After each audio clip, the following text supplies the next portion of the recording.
கர்த்தருக்கு மகிமை உண்டாவதாக. இந்த சின்ன செய்தியின் வேளையிலே நான் உங்களை வாழ்த்துகிறேன். அருமையானவர்களே, தேவனுக்கு கீழ்ப்படிந்திருங்கள் என்ற தலைப்புல சிந்திக்கலாம் என்று வாஞ்சிக்கிறேன். என்னோடு கூட சேர்ந்து வேதத்தை திருப்புங்க. யாக்கோபு 4வது அதிகாரம் 7வது வசனம். ஆகையால் தேவனுக்கு கீழ்ப்படிந்திருங்கள், பிசாசுக்கு எதிர்த்து நில்லுங்கள், அப்பொழுது அவன் உங்களை விட்டு ஓடி போவான். தேவனிடத்தில் சேருங்கள்.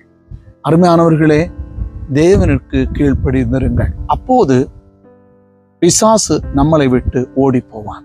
பிசாசு நம்மை விட்டு ஓடிப்பாவன்றான் சொல்லும் போது அதனுடைய அர்த்தம் என்ன? அவர் விரும்பும் நற்கிரியைகள் நமக்குள்ளே கடந்து வரும். அவருக்காக ஜொலிக்கும் பிள்ளைகளாக நாம் மாறுவோம்.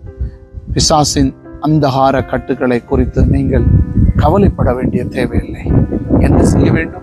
தேவனுக்கு கீழ்ப்படிந்திருக்க வேண்டும், தேவனுக்குள் இருக்க வேண்டும் என்று என் தேவன் சொல்லுகிறார். அவ்விதமாக இருந்தால் பிசாசு உங்களை விட்டு ஓடி போவான். நீங்கள் விடுதலை ஆவீர்கள் என்று சொல்லி உங்களை வாழ்த்துகிறேன். ஆமென்.